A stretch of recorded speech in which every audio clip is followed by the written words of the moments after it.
पहले और आज के एजुकेशन में डिफरेंस क्या है? आज से 1500 साल पहले Nalanda was at its peak और उसमें उस टाइम पे 10,000 स्टूडेंट्स थे। The state of diversity was such that कि इंटरनेशनल स्टूडेंट्स भी बहुत आते थे इंडिया में। नालंदा में 10,000 स्टूडेंट्स है and they were female students also. Oxford में 1920 तक female students were not allowed. Britishers what they did is they destroyed the education system. जहाँ हमारे इतने अच्छा एजुकेशन सिस्टम था वहाँ ये 50 साल में हालत हो गई 1850 टू 1900 में कि हमारे पास खाने पीने के लिए मुश्किल आ गई, तो पढ़ाई कहाँ से होगी। आज के कॉन्टेक्स्ट में देखूंगा तो education has been very disconnected to what is happening on the ground। 20 से 30 के बीच में लोग ज्यादा पैसे कमा रहे हैं जो 30 साल के लोग कमा पाते थे। इकोनॉमी इंडिया की पिछले 10 साल में बहुत तेजी से बढ़ी है। उसमें एक फ्रीडम बहुत मिली है कंपनीज को अपने हिसाब से चलने की। लोगों का भरोसा एजुकेशन सिस्टम से उठते जा रहा है। Do you think education is of no use? ठीक है, डिग्री तो end of day is a paper. India में भी डिग्री की कोई वैल्यू नहीं है। महिंद्रा के सीईओ ने बोला है कि 80% से लोग अनएम्प्लॉयबल निकले हैं इंडियन इंजीनियरिंग कॉलेज से। मतलब उनको एक बेसिक कोडिंग की जॉब भी मिलना मुश्किल है। तो यू आर टेलिंग मी कि जो टॉप कॉलेज नहीं जा सकता उसको कहीं भी नहीं जाना चाहिए। Have you ever wondered कि ऐसी कौन सी स्किल्स हैं जिनसे आपकी इनकम अगले 5 सालों में बहुत बढ़ जाएगी या बहुत अच्छी हो जाएगी? क्योंकि वर्ल्ड बहुत तेज़ी से चेंज हो रहा है एंड जो इस वर्ल्ड के साथ चेंज नहीं हो रहा है वो या तो जॉबलेस हो जाता है या उनकी जॉब में उनको ज़्यादा पैसे नहीं मिलते हैं। तो ऐसे कौन सी स्किल्स हैं जो एक बिगिनर सीख सकता है? आज की तारीख में पर्सनल ब्रांड बहुत इंपॉर्टेंट है। तो हम ऑनलाइन वर्ल्ड में अपनी पर्सनल ब्रांड कैसे बना सकते हैं? फ्यूचर में कैसे कोई इंडिविजुअल अपना बिजनेस बना सकता है?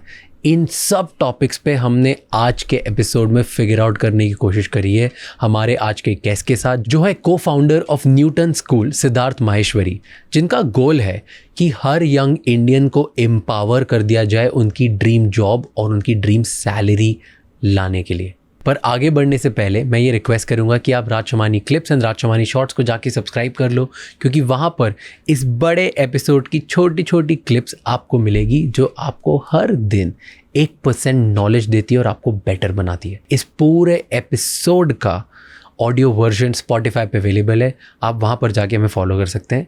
Enjoy the show. ये एपिसोड एक फ्यूचरिस्टिक जॉब पर्सपेक्टिव से बहुत इम्पॉर्टेंट है एंड साथ ही साथ फ्यूचर में कौन सी स्किल्स रेलेवेंट होगी ये भी जानने की कोशिश करिए, तो प्लीज़ एंड तक देखिएगा।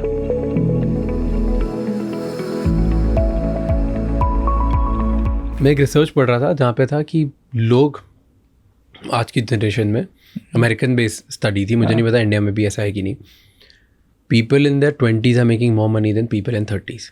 तो जो आज 20 साल की उम्र का है, 20 से 30 के बीच में लोग ज़्यादा पैसे कमा रहे हैं जो 30 साल के लोग कमा पाते थे। So that is very very surprising and good news. True. अरे इनफैक्ट मतलब you know when I joined industry, क्योंकि फ्रेशर्स की सैलरीज इतनी तेज़ी से बढ़ रही थी, व्हाट वी रियलाइज इज कि जो हमसे 2-3 साल पहले से इंडस्ट्री में बैठे हैं उन लोगों की सैलरी हमसे कम है। ओके ओ, तो जो पहले आ गए तो हमारी तो एक बड़ी लड़ाई हो गई कि ये तो हमारे साथ गलत हो रहा है, पैरिटी तो करो कम से कम। तो वो पैरिटी वगैरह हुई, बट इतनी तेज़ी से फ्रेशर्स की सैलरी बढ़ी है पिछले कुछ सालों में। It's amazing. तो क्यों इनकम बढ़ रही है नए फ्रेशर्स की आज के ज़माने में? आई थिंक मतलब 2-3 बड़े रीजंस हैं। एक, इकोनॉमी इंडिया की पिछले 10 साल में बहुत तेज़ी से बढ़ी है और उसमें एक फ्रीडम बहुत मिली है कंपनीज़ को अपने हिसाब से चलने की। तो इंडिया में बहुत सारे स्टार्टअप्स बन के आए हैं आपके, है ना। इंडिया का IT सर्विसेज भी बहुत तेज़ी से ग्रो किया और एग्रीगेट होते जा रहा है। मतलब इंडिया में ही ज़्यादातर बिजनेस आ रहा है अब। तीसरा, दुनिया की जितनी भी कंपनीज है सब ने अपने बैक ऑफिस इंडिया में बना लिए और वो बहुत तेज़ी से ग्रो किए हैं। तो चाहे मास्टर कार्ड देख लो, चाहे ऊबर देख लो, मतलब ऊबर का आई थिंक इंडिया में सबसे बड़ा, हाँ अमेजोन हो गया, गोल्डमैन सैक्स तो सबसे बड़ा टेक सेंटर इंडिया में ही है, सबसे बड़ा ऑफिस ही हो गया होगा, 10-12 हज़ार लोग यहाँ काम करते हैं।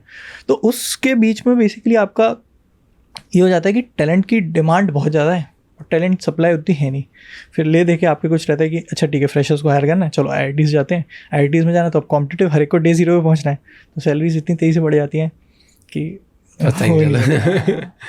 ओके, बट हर कोई तो IIT में जा नहीं सकता एंड इतनी तेज़ी से अगर पैसा बढ़ रहा है दुनिया में और आप बोल रहे हो एंड हर जगह न्यूज़ भी है and we all are seeing this right, कि जो नए लोग हैं उन्हें पैसा बहुत ज़्यादा मिल रहा है, बहुत जल्दी मिल रहा है आज के ज़माने के। बट सबको डर भी है इस बात का कि पैसे शायद नहीं मिलेंगे, या the other trend is also कि बहुत लोग हैं जिनको कुछ भी नहीं मिल रहा। मतलब IIT IIMs अभी देखे थे हमने, उनके जॉब प्लेसमेंट भी नहीं हो रहे। तो ऐसे बहुत सारे लोग हैं जिनको पैसा मिल भी नहीं रहा है, जॉब्स भी नहीं मिल रही, वर्सेस कुछ लोग हैं जिनको बहुत मिल रहा है। तो ये बहुत बड़ा गैप है। इसके ऊपर मेरे को बहुत सारी चीज़ें जाननी। नहीं, आई थिंक एक तो मेरे को लगता है टेम्पररी फिनोमेना है, ये ऐसा नहीं कि ये मतलब ये लंबे टाइम कंटिन्यू रहने वाला है, ये 1-2 साल का फिनोमेना है। कुछ ऐसी चीज़ें हो गई जिसके कारण मार्केट में ओवर हायरिंग हो गई इससे पहले, और फंडिंग भी बहुत ज़्यादा हो गई, और अब दोनों चीज़ें एकदम रुक गई हैं। तो फंडिंग एकदम रुक गई है स्टार्टअप्स की, और ओवर हायरिंग बंद हो गई है। तो उसके कारण इस साल 1-2 साल आपको देखोगे कि थोड़ा इम्पैक्ट रहेगा हायरिंग में, बट इसके बावजूद ये जो ट्रेंड है ये ऐसा कंटिन्यू नहीं रहने वाला।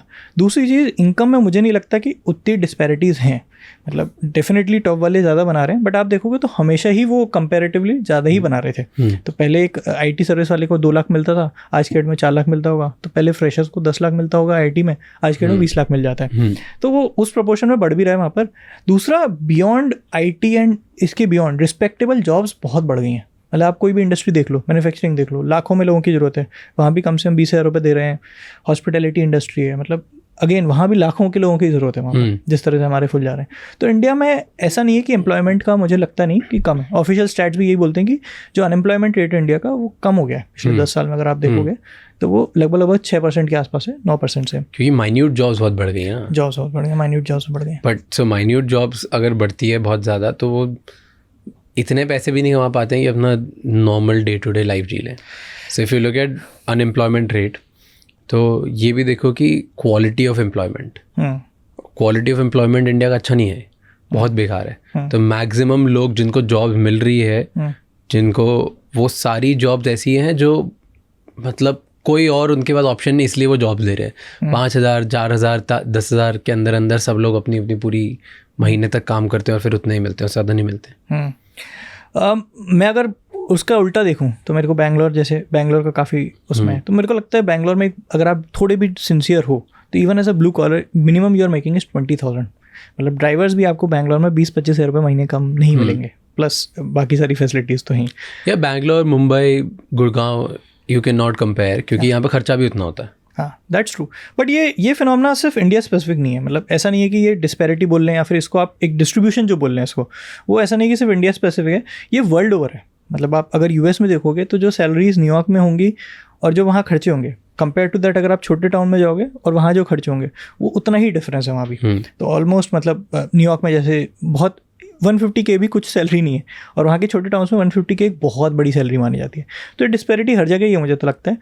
Got it. Okay, tell me कि सारे ना पेरेंट्स एंड स्टूडेंट्स ये कंफ्यूज्ड हैं आज के ज़माने में कि करना क्या है, पढ़ाएं क्या, क्योंकि लोगों का भरोसा एजुकेशन सिस्टम से उठते जा रहा है। इनफैक्ट मैं भी एक स्टैट पढ़ रहा था, अमेरिका का एक स्टैट है, इंडिया में वो स्टैट है नहीं, तो इट वाज कि अमेरिकन जेनजी है आजकल के जो बच्चे हैं, वो कॉलेज को स्कैम मानते हैं। 66% believe that college degrees are of no use. Do you think कि literally education is of no use? Formal education, I would say the statement that 66% of degrees are of no use holds true for India also. देखिए, degree तो end of day is a paper, है ना। तो India में भी degree की कोई value नहीं है। डिग्री की आप देखें तो एक तरह से देखें तो वैल्यू है। मतलब आप IIT से निकले हो तो वो लाइफ लॉन्ग आपके ऊपर एक थप्पा रहता है। आप गूगल में काम कर लो, लाइफ लॉन्ग एक थप्पा रहता है। तो ऐसा नहीं है कि नहीं है। जो नीचे एंड पे आप जाओगे तो उस डिग्री की कोई वैल्यू नहीं है, उस डिग्री की उतनी वैल्यू भी नहीं है जितने पेपर पे निकलता है। मतलब स्टैट्स आफ्टर स्टैट्स, महिंद्रा के CEO ने बोला, ये IT जो आम है उनका, कि 80% से ज़्यादा लोग अनएम्प्लॉयबल निकले हैं इंडियन इंजीनियरिंग कॉलेज से। मतलब उनको एक बेसिक कोडिंग की जॉब भी मिलना मुश्किल है। 80% के ऊपर लोग जो निकलते हैं इंडियन कॉलेजेस से वो अनएम्प्लॉयबल होते हैं। क्या बात कर रहे हो? तो ये अगर इंडिया के इंजीनियरिंग कॉलेज में से 100 बच्चे निकलते हैं तो 80 लोगों को जॉब नहीं मिलती। 80 लोग अनएम्प्लॉयबल होते हैं। उनके ऊपर बहुत एफर्ट मारना पड़ता है। आप देखोगे जितनी भी कंपनीज हैं सबके एक्सटेंसिव ट्रेनिंग प्रोग्राम्स होते हैं। मतलब कंपनीज उनके ऊपर लाखों, मतलब टू बी प्रिसाइज यहाँ पर 2 लाख रुपए लगभग हर स्टूडेंट पे खर्च करती है निकलने के बाद उनको ट्रेन करने में। उन्होंने एक डेडिकेट सेंटर्स बना रखे हैं। इन्फोसिस का जो मैसूर का सेंटर है उसमें 25,000 लोग एक साथ रह सकते हैं, जस्ट टू मेक श्योर कि वो लोग ट्रेन हो रहे हैं। तो कॉलेजेस का काम अल्टीमेटली कंपनीज को करना पड़ रहा है इस में। But coming back to the point कि क्या एजुकेशन बच्चों को रेलिवेंट बना रही है कि नहीं, आई वुड से एजुकेशन सिस्टम का सबसे बड़ा चैलेंज है ये टाइम्स के साथ कीप अप नहीं कर पा रही है। And there are multiple reasons. मतलब आज की अगर आप जॉब्स देखोगे या अपॉर्चुनिटीज़ देखोगे तो beyond formal settings, beyond formal jobs there are so many opportunities, but education is not making you ready for it. तो फॉर एग्जांपल कोई कॉलेज क्या बच्चों को क्रिएटर इकोनॉमी के लिए रेडी कर रहा है, कोई उसको आजकल माइक्रो ब्रांड्स बहुत इंडिया में चलने वाली है. हर कोई अपनी ब्रांड बना के अगर अच्छी डिलीवरी दे रहा है, बहुत अच्छी अच्छी कंपनीज बनाई जा सकती है वहाँ पर. कोई कॉलेज उस चीज़ की ट्रेनिंग दे रहा है, या ऐसा इवन एनवायरनमेंट प्रोड्यूस कर रहा है क्या?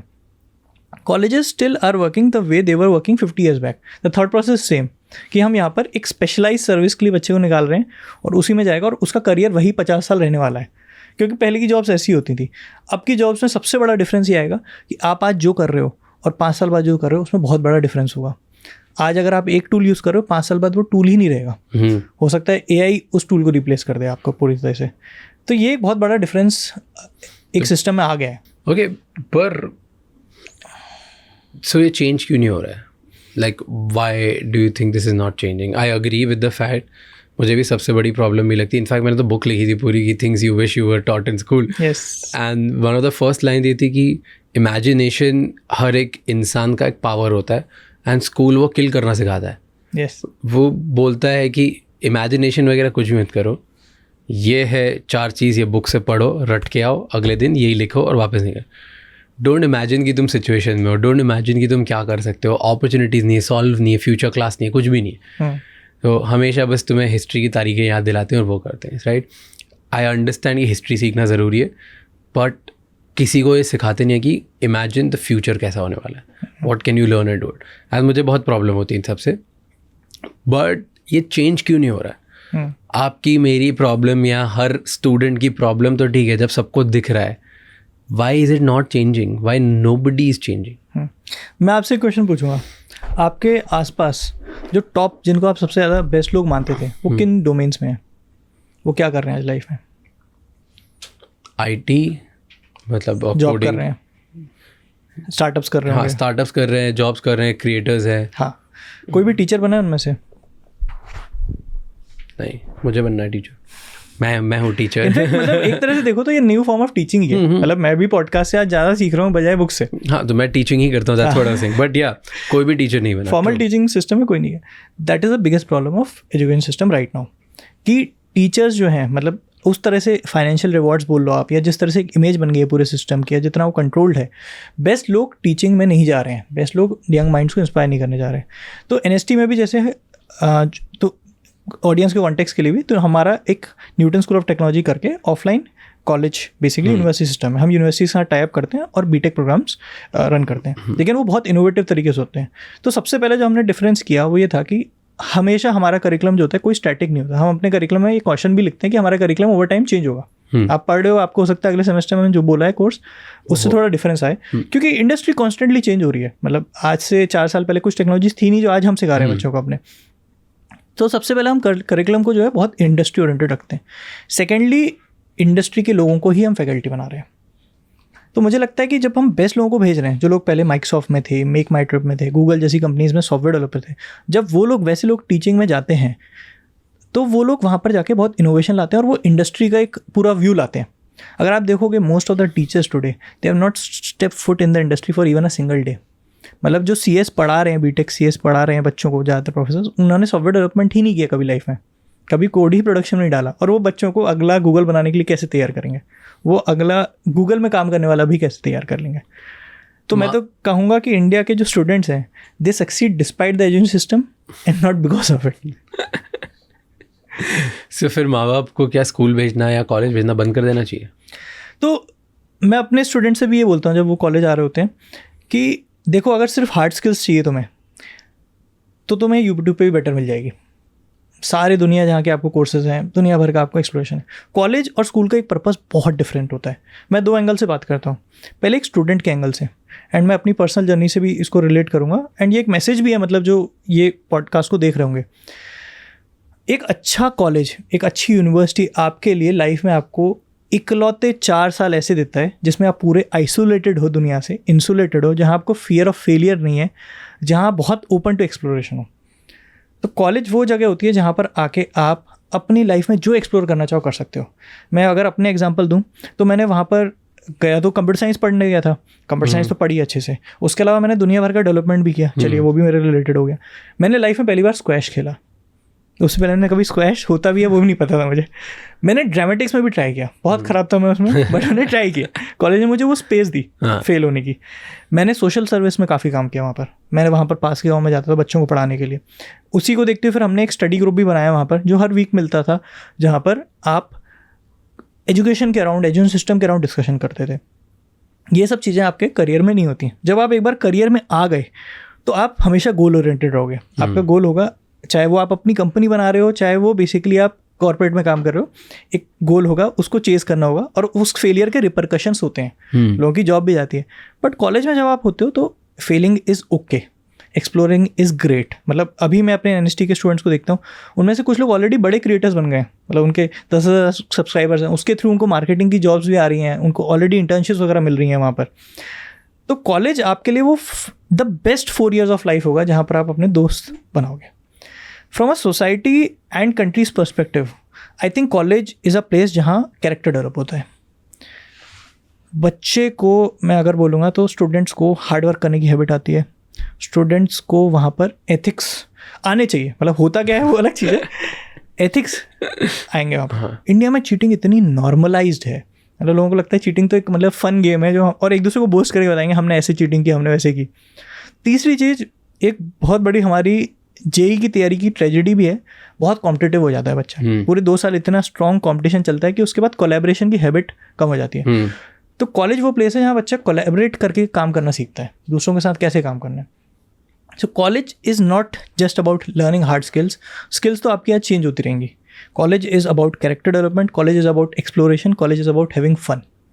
पर बहुत लोगों के लिए सिर्फ 4 साल फन के लिए पैसे देना बहुत डिफिकल्ट है। फन तो मतलब उसका एक साइड पार्ट है, मतलब एक साइड पार्ट भी, लाइक थिंक अबाउट इट, अगर डिग्री की वैल्यू नहीं है, हाँ, तो फिर इंसान सोचता है कि मैं अपने बच्चों के लिए इतने पैसे इकट्ठे करके जैसे तैसे तोड़ मोड़ के ये पैसे लगाऊं क्यों कॉलेज में? क्योंकि इतना डिफिकल्ट है आज, education is very expensive, and उसके बाद भी अगर ढंग की जॉब नहीं मिली, मेरा रिटर्न ऑन इन्वेस्टमेंट नहीं मिला, मैंने 20 लाख रुपए इंजीनियरिंग पढ़ाने में इसलिए मैंने लगा दिए, कैवेट बोला था स्टार्टिंग में, अगर आप एक अच्छे कॉलेज जाते हो, एक अच्छी यूनिवर्सिटी जाते हो, मतलब for example for me, I will never replace IIT वाला एक्सपीरियंस एवर। मतलब अगर आप लकी हो गए कि आप IIT में गए, हाँ, but if you look eight Tier 2 Tier 3 cities जहाँ पे अच्छे कॉलेजेस ही नहीं है, जहाँ पे हर कोई IIT नहीं पहुँच सकता था, 150 करोड़ की जनता है हमारी, राइट?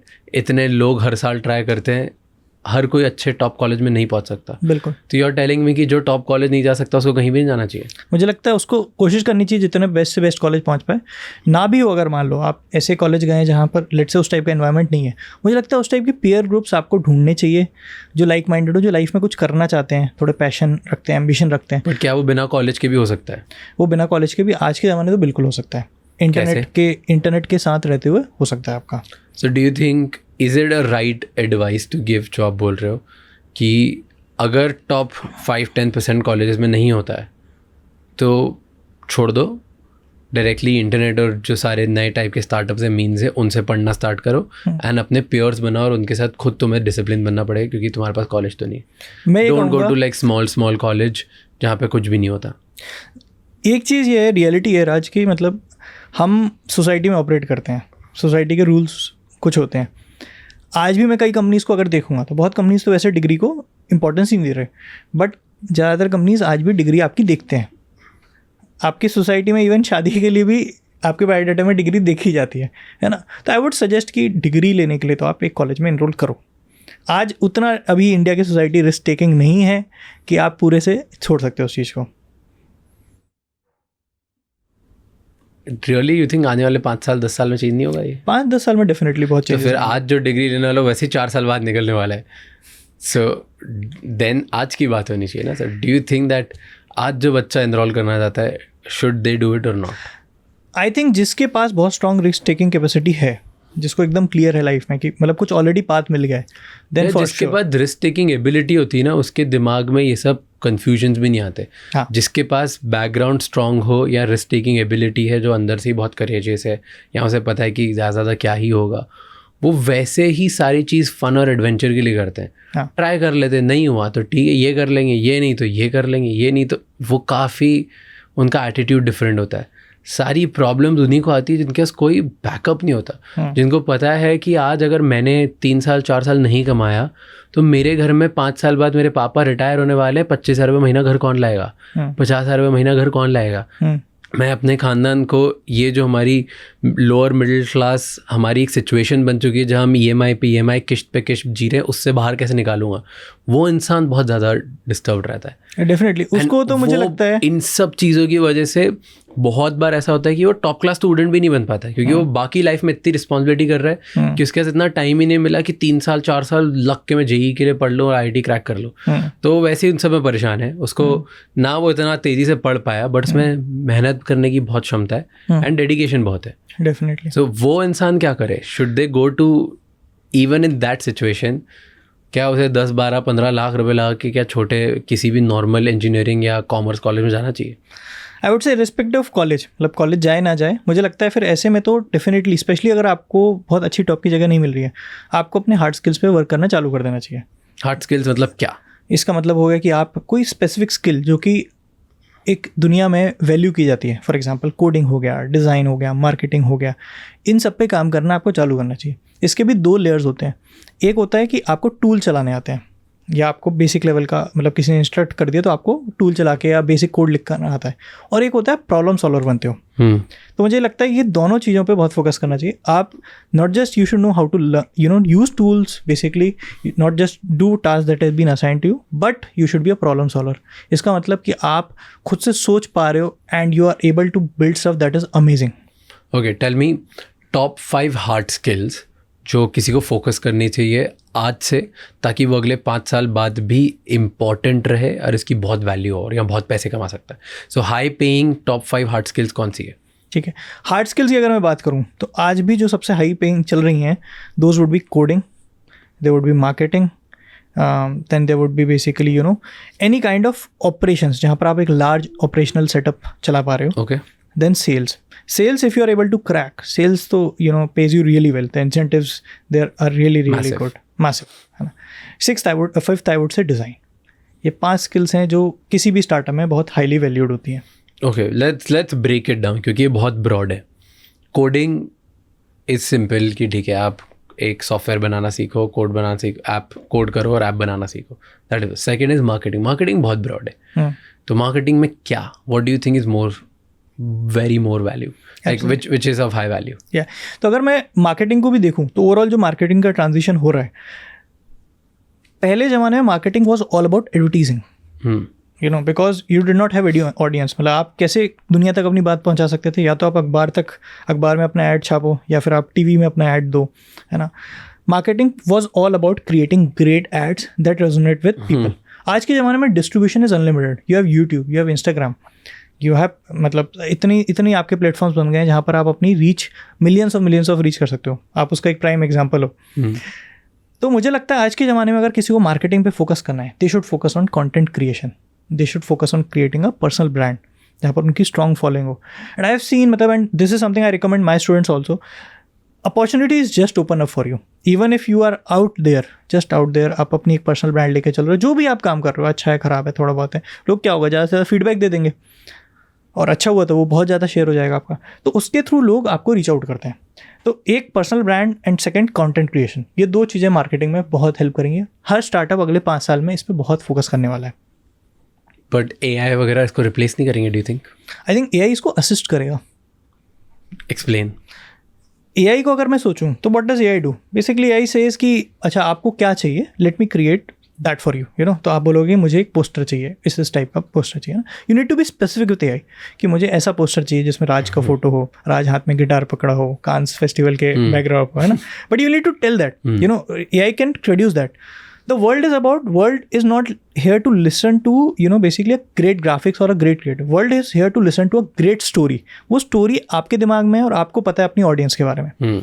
उस story को आप AI की help से एक बहुत अच्छा विजुअल फॉर्म दे सकते हो, उसको कॉपी बहुत अच्छी बना सकते हो, सब कुछ कर सकते हो। बट वो स्टोरी क्या है, राज कांस गया, ये एक अपने आप में बहुत अच्छी स्टोरी है। उस स्टोरी को AI के थ्रू आप बहुत अच्छे से बता सकते हो। वो वीडियो है, ऑडियो है, क्या है, वो डिफरेंट है। अब जो लोग होते हैं वो लोग there are people who are specializing in different forms. तो कोई ग्राफिक्स डिजाइनर होगा, कोई कुछ होगा.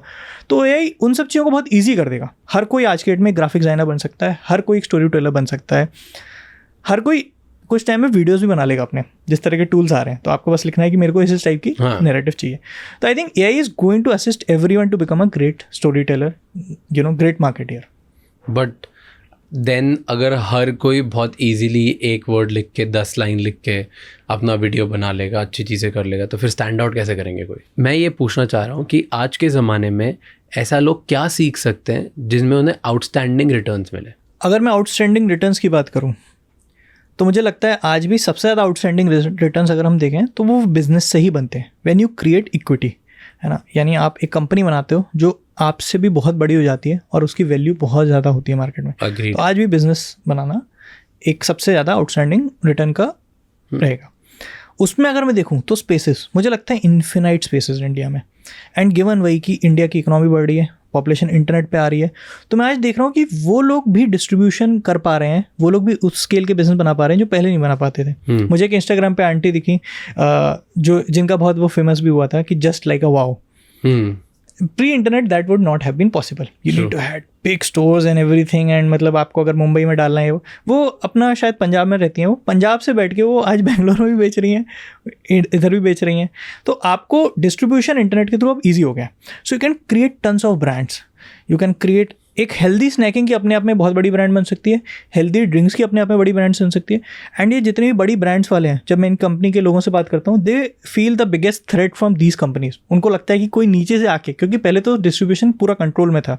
मार्केटिंग के लिए आपको भयंकर बजट रखने पड़ते हैं, आपको अखबार में ऐड देने पड़ते हैं, वीडियो चलाने पड़ते हैं, टीवी पे चलाने पड़ते हैं. आज कोई इंस्टाग्राम पे बैठ के जस्ट अच्छा कॉन्टेंट बना के आपको बीट कर सकता है उसी में. ट्रू. तो बहुत बड़ी स्पेस है डिफरेंट टाइप ऑफ ब्रांड्स. ये अग्रीड कि जितने लोग जो भी कोडिंग सीखना चाहते हैं या मार्केटिंग सीखना चाहते हैं या सेल्स सीखना चाहते हैं और वो इस फील्ड में सीख रहे हैं कि इंटरनेट के थ्रू मैं डिस्ट्रीब्यूशन कैसे बनाऊँ, ज़्यादा लोगों तक कैसे पहुँचूँ, उन लोगों के पास ये स्किल के अलावा कुछ बेचने के लिए भी चीज़ होनी चाहिए. Absolutely. क्योंकि अगर उनके पास वो बेचने के लिए चीज़ नहीं है, वो उनका बिजनेस नहीं है या जॉब नहीं है या कोई पर्टिकुलर प्रोडक्ट नहीं है डिजिटल या फिजिकल, तो ज़्यादा बड़ा चेंज नहीं आ सकता, ज़्यादा पैसे नहीं बन सकते, सिर्फ बहुत कम ही होंगे. क्योंकि सिर्फ डिस्ट्रीब्यूशन के पैसे नहीं होते, बिल्कुल distribution backed with a right product, absolutely उसके पैसे होते हैं. तो मैं यही saying in marketing, a good marketing kills a bad product faster. अगर आपका प्रोडक्ट खराब है और मार्केटिंग अच्छी है तो आप जल्दी मर जाओगे. सो प्रोडक्ट जल्दी पता चल जाएगा लोगों को कि आप खराब हो. बिल्कुल. तो प्रोडक्ट तो आपका एब्सोल्युटली राइट होना ही पड़ेगा. That is what ultimately the user is buying you for your product for, and marketing is just helping you get it to more and more people. Fair, very very fair. मैं आपने बोला मुझे कि India में आपको लगता है बहुत सारी अपॉर्चुनिटीज़ है बिजनेस में. कौन सी ऐसी टॉप 3 बिजनेस अपॉर्चुनिटीज़ हैं जो दिखती हैं? तो इंडिया में अगर आप पिछले 5-6 साल का ट्रेंड देखोगे तो there has been a premiumization of the economy. इसका मतलब कि लोग आज अच्छे से अच्छी चीज़ लेना चाहते हैं, अच्छे से अच्छे एक्सपीरियंसेस लेना चाहते हैं, अपना टाइम बचाना चाहते हैं. इंडिया में जितनी आईफोन सेल्स हुई हैं, those have been record numbers. Everyone is seeing India is a very serious market. 5-स्टार होटल्स की रेट अपन देख रहे हैं, एक टाइम पे 5,000 रुपये होते थे, आज 40,000 50,000 रुपये रात का जा रहा है. सो इंडिया में अगर आप देखोगे तो जो हाई एंड कार्स हैं उनकी बिक्री बहुत ज़्यादा हो रही है. ट्रू. इनफैक्ट अभी रिसेंट एक डियागो करके कंपनी है जो अल्कोहलिक बेवरेजेस में डील करती है, उसने अपने लो एंड प्रोडक्ट्स तो बंद ही करना चालू कर दिए इंडिया में. उनके हाई एंड प्रोडक्ट्स इतने बेटर जा रहे हैं, उनका प्रॉफिट मार्जिन बढ़ रहा है. तो इस ट्रेंड को अपने को हमेशा ध्यान रखना है कि इंडिया की जनता इज़ वेरी एस्पिरेशनल. अगले 10 साल में ये ट्रेंड बहुत बड़े होने वाला है. उसका मैं कारण भी बताता हूँ आपको. अगर आप 2012 से लेकर 2021 के इनकम टैक्स फाइलिंग देखोगे तो जो लोग 10 लाख से ऊपर अपनी इनकम टैक्स भरते थे वो संख्या मोर देन 2.5 टाइम्स हो गई है. एंड द थिंग इज कि अगले 10 साल में वो अनदर 2.5 to 3 टाइम्स होगी. तो आप समझ लो कि जो एक अपर क्लास वर्ग है इंडिया में, अपर मिडिल क्लास वर्ग हो गया, वो बहुत तेज़ी से बढ़ रहा है. और वो वर्ग हमेशा चाहेगा कि मैं लाइफ में अच्छे से अच्छा पहनूँ, अच्छे से अच्छा खाऊँ, अच्छे से अच्छा सब कुछ करूँ. उस वर्ग को कैटर करने के लिए चीज़ें अगर आप करोगे, उसके लिए आप बिजनेस बनाओगे किसी भी स्पेस में, मैं कहूँगा आप किसी भी कोई भी स्पेस पकड़ लो, इंडिया में हर जगह अपॉर्चुनिटी है. आप उसमें आप एक अच्छी चीज़ क्रिएट करो, बहुत अच्छी सर्विस दो और उसका आप एक प्रीमियम चार्ज करो. चाहे वो एजुकेशन हो, चाहे वो फूड हो, चाहे वो व्हीकल वाली स्पेस हो. किसने सोचा था आज से 10 साल पहले कि इंडिया में 2-2 लाख के EV स्कूटर्स बिकेंगे? एथर आज मेरे ख्याल से 1,000 करोड़ की साल की सेल्स कर रहा है. तो इस तरह का एक पूरे इंडिया में एक स्ट्रॉन्ग सेंटीमेंट है. मेरा एक फ्रेमवर्क होता है, मुझे लगता है कि हर 20% एडिड वैल्यू के लिए आप 50% एक्स्ट्रा प्राइस ले सकते हो. That's my personal framework which I have developed over time. Okay, explain. For example एक पोस्टकार्ड रिजॉर्ट्स का एग्जाम्पल देता हूँ मैं आपको, ना. I stayed then one of their properties, it's amazing service. हाँ, तो वो क्या करते हैं, उन्होंने मतलब बहुत अलग सा कॉन्सेप्ट निकाला है. They are a boutique hotel. एक होटल में 10-12 से ज़्यादा रूम्स नहीं होते, and they have 24 hours check in and checkout. मतलब आप सुबह 6 बजे भी चेक इन कर सकते हो और रात को 12 बजे भी चेकआउट कर सकते हो. आपको 2 दिन के लिए रूम मिलता है ना. वहाँ पर आपका ब्रेकफास्ट का 24/7 है कि आप कभी भी उठो कभी भी जाओ. सो दैट सेगमेंट बेसिकली वो उस पोस्टकार्ड को सिर्फ वही वैल्यू करेगा जिसके लिए वो बस ये चीज़ कि मेरे को सुबह जल्दी नहीं उठना पड़ रहा ब्रेकफास्ट के लिए, या मुझे फ्लाइट का टाइम अपनी होटल के हिसाब से सिंक नहीं करना पड़ रहा, वो सोच रहा है, उसके लिए ही वर्क करेगा. उसके लिए वो लोग जो प्रीमियम चार्ज करते हैं, तो अगर वहाँ पर 5 स्टार होटल जो है एक सीज़न में 10,000 होगा, तो 15,000 का उनका उस टाइम पे रिजॉर्ट जा रहा होगा, उठ रहा होगा. वैल्यू सिर्फ 20% की ऐड हुई है लाइफ में. मैं अगर इतने दिन रुक रहा हूँ तो वैल्यू सिर्फ 20% की ऐड है, लेकिन मैं प्रीमियम देने को तैयार हूँ. क्यों? क्योंकि मैं मुश्किल से वैकेशन ले पाता हूँ. अब मुझे लग रहा है 2 दिन की वैकेशन 3 दिन की वैकेशन ले रहा हूँ, उसमें तो कम से कम मेरे को बहुत कंफर्टेबली जी सकता हूँ, है ना. तो I think that is how I see it, you know. That is I whenever someone comes to me for advice, I say कि यार आपको प्रीमियम को इस तरह से देखना चाहिए. Got it. Okay, coming back to education a little bit. Okay, पहले और आज के एजुकेशन में डिफरेंस क्या है? मतलब आज क्या ज़रूरत है, आज के ज़माने में कैसा एजुकेशन चाहिए जिससे लोग एक्चुअली पैसा कमा सकते हैं और बहुत जीत सकते हैं, एंड पुराना कैसे था? Give me a whole like a proper timeline कि कहाँ से एजुकेशन स्टार्ट हुआ, कहाँ पे चेंज हुआ, कहाँ पे हम गलत हो गए. क्योंकि पहले as far as I have heard हमारा एजुकेशन सिस्टम बहुत रिच था, राइट. वर्ल्ड वाइड इंडिया का एजुकेशन सिस्टम वर्ल्ड से पूरे वर्ल्ड में से I think one of the best था. आई वुड से, मतलब अगर मैं आपके उसी से स्टार्ट करूं तो हम जब भी कोई पुराने अपनी बात करते हैं एजुकेशन सिस्टम की, हमारे दिमाग में आते हैं तक्षशिला और नालंदा, है ना. वो हमारी ग्रेट यूनिवर्सिटीज थी and they were actually great. I will give you examples.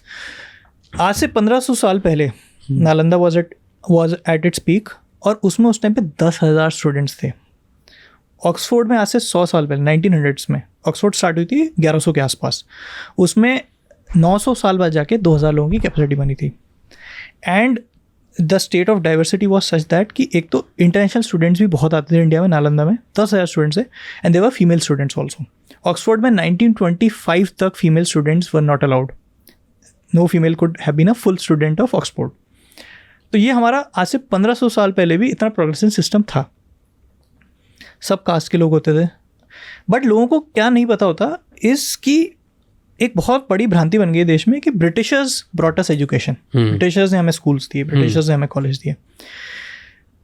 In fact Gandhi ji का एक बहुत बढ़िया वाक्य आता है. गांधी जी गए थे लंदन राउंड टेबल कॉन्फ्रेंस के लिए.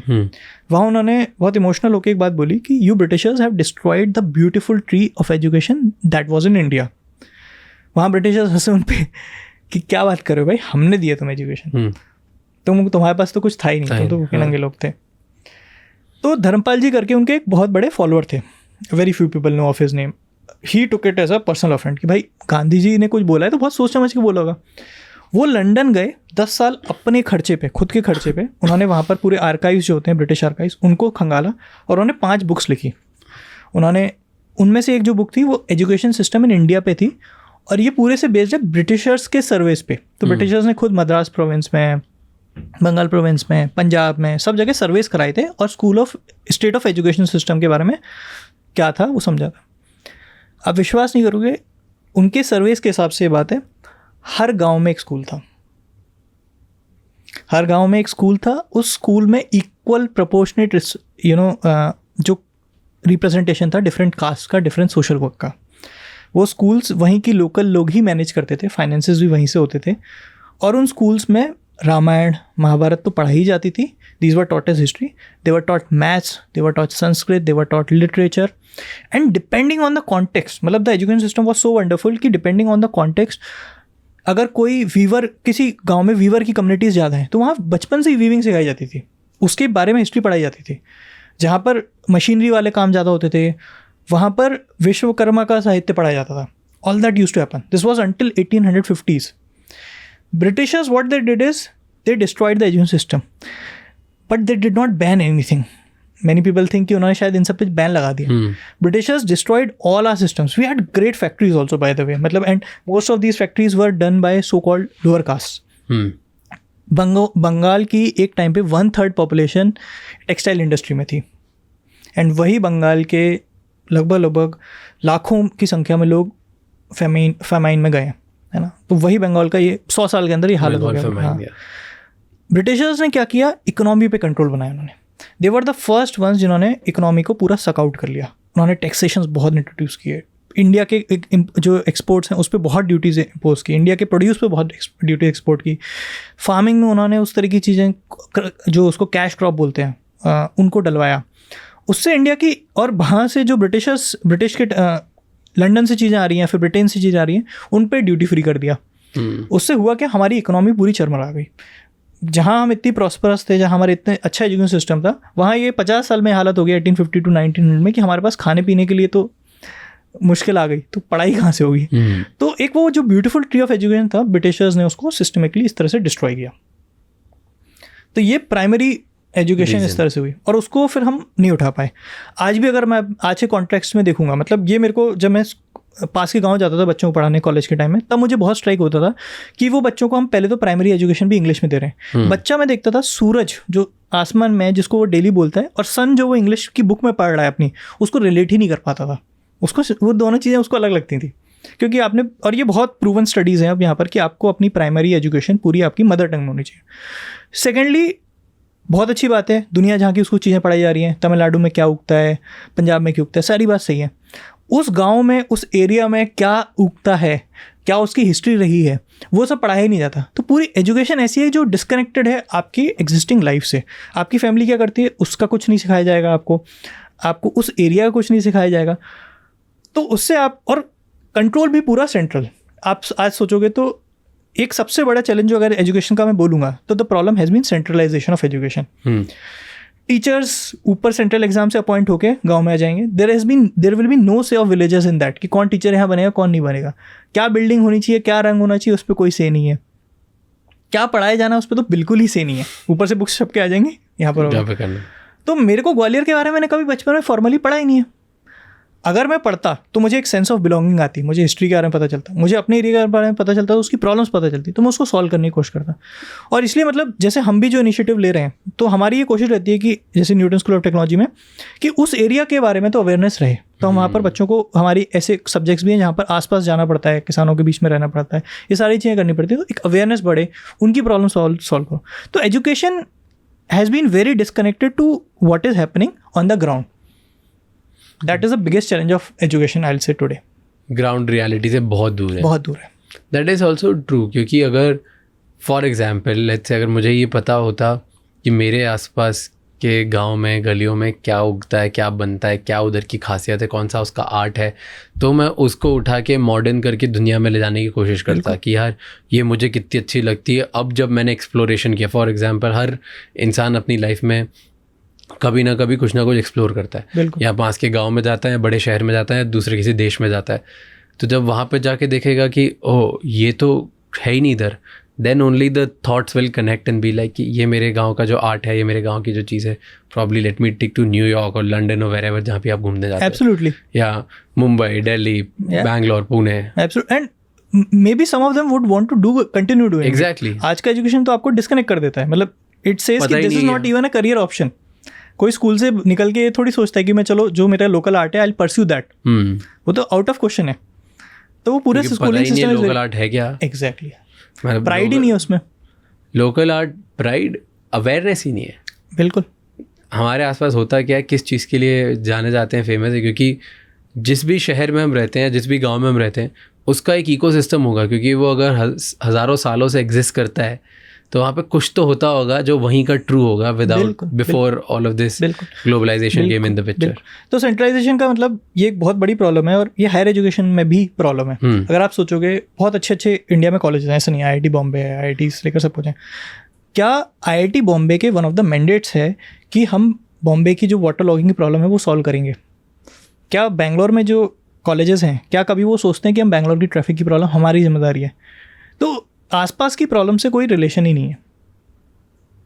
हम सीधे या तो बहुत बड़ा सोचते हैं और उस चक्कर में हम कहीं का कुछ भी नहीं सोचते हैं. So it's very disconnected and this centralization has caused a lot of problems in our society.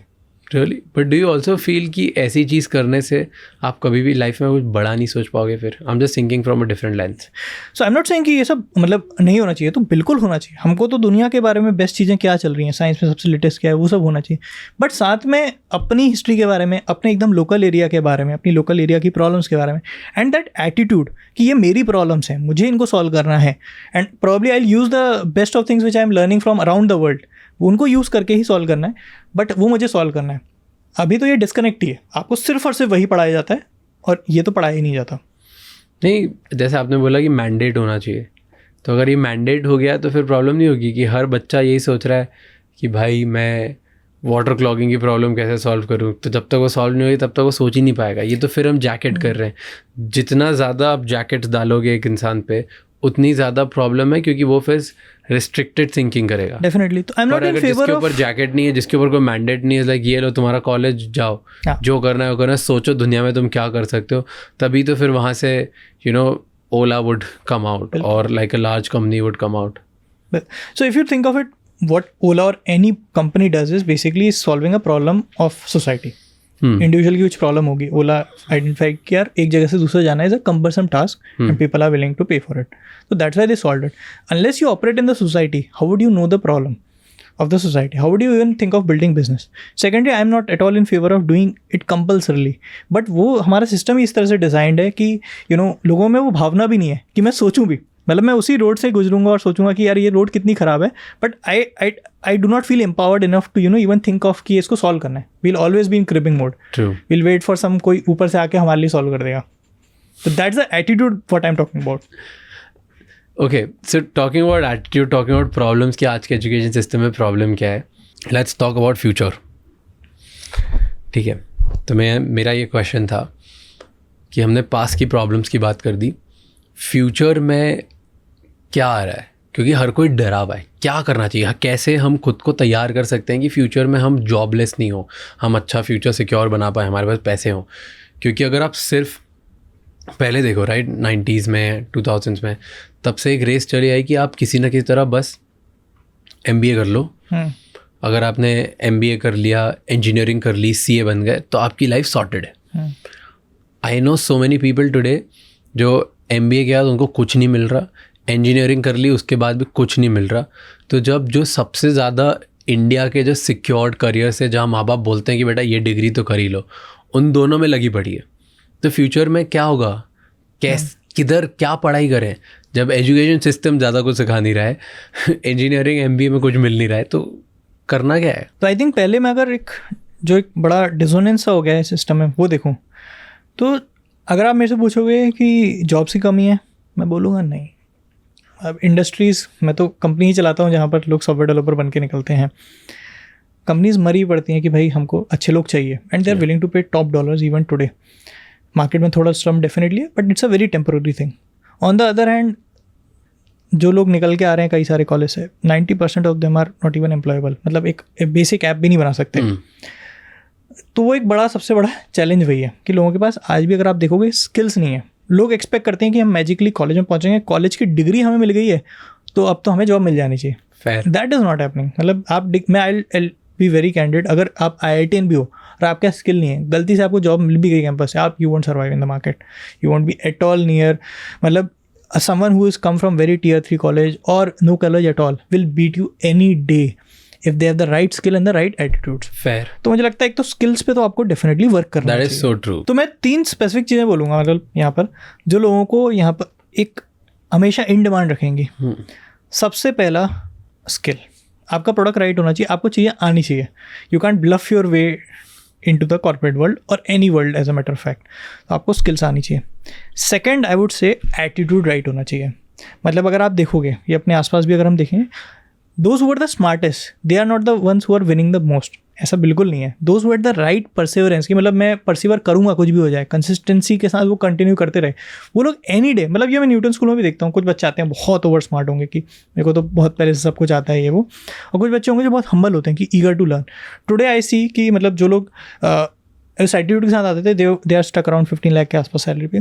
जो लोग बिल्कुल नीचे स्टार्ट किए थे, आई वॉज रियली वरीड, मतलब जो हमारे पे ऑनलाइन प्रोग्राम है कि इनको 3-4 लाख की भी जॉब मिलेगी, some of them are at 40-50 lakh rupees का पैकेज। तो उस टाइप का मैंने लाइफ में ये पर्टिकुलरली देखा है, और अपने कॉलेज में भी मैंने देखा है। कॉलेज के बाहर भी जब हम निकले तो ऐसा लगता था कि ये तो बहुत स्मार्ट बंदा है, आज देखूंगा तो they are not probably doing that great in life. तो I think having the right attitude, having that perseverance, that humility, humbleness के बारे में मेरे को सीखना है। Third I would say personal brand. Twitter पे एक्टिव रहो, लिंक्डइन पे एक्टिव रहो, दुनिया कंटेंट कंज्यूम करने के लिए बैठी है, इंस्टाग्राम पे एक्टिव रहो आप, और आप देखोगे अपॉर्चुनिटीज़ खुल जाती हैं आपके लिए। मतलब just by being active out there you get so many opportunities, and people also basically, देखो कैसे लोग आपको कोई जज करेगा, या तो उसके आपको कोई बहुत स्ट्रांगली रिकमेंड कर रहा है तो आपकी रेपुटेशन चल रही है आपके साथ, या फिर क्या तरीका है, मतलब आपको इवेल्यूएट करने की लंबी चौड़ी प्रोसेस करेगा, या फिर वो आपको देखते आ रहा है, साल भर से वो देखते आ रहा है, आपको कंटेंट पढ़ा है, आपके थॉट प्रोसेस पढ़ रहा है, तो उसको लगता है हाँ यार ये बंदा सही मुझे चाहिए, तो आगे से बढ़ के। तो मेरे भी लास्ट जो कुछ हायर्स हैं, आई वुड से कि मतलब वो कुछ ना कुछ एक्टिव थे ट्विटर या लिंक्डइन पे, और मैं देख रहा था ये अच्छा, ये तो भाई देखो कितनी सही बातें बोल रहे हैं, तो let me just try to get this guy. I think ये 3 चीज़ों का combination, having the right skills, the right attitude and a personal brand, ये 3 चीज़ें आपको विनर बनाएंगी लाइफ में। तीनों पे एक-एक करके बात करते हैं, ठीक है। बट पहले मैं एटीट्यूड वाली बात बताता हूँ। That is true. मैं पिछले 10 साल से कुछ ना कुछ, जैसे आपकी जर्नी वैसे मेरी भी जर्नी, पिछले 10 साल से कुछ ना कुछ बिज़नेस करने की कोशिश कर रहा हूँ, छोटे मोटे, बहुत सारे फेल हुए, बहुत सारे सक्सेसफुल हुए हर जगह। And I have seen personally as a founder, मैंने बहुत सारे फाउंडर से बात करी, उनके भी एक्सपीरियंस की बात कर रहा हूँ, and personally as my own experience found.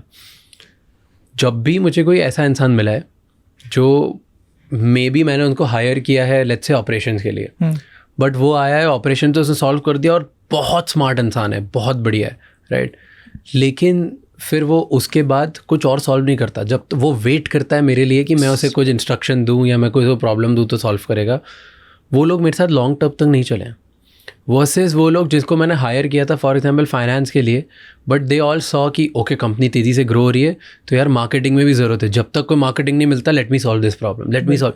वो खुद प्रॉब्लम उठा के खुद सॉल्व करते हैं और वो लगे पड़े रहते हैं कि जैसे जैसे ये कंपनी हमारी है और हमको आगे बढ़ना है।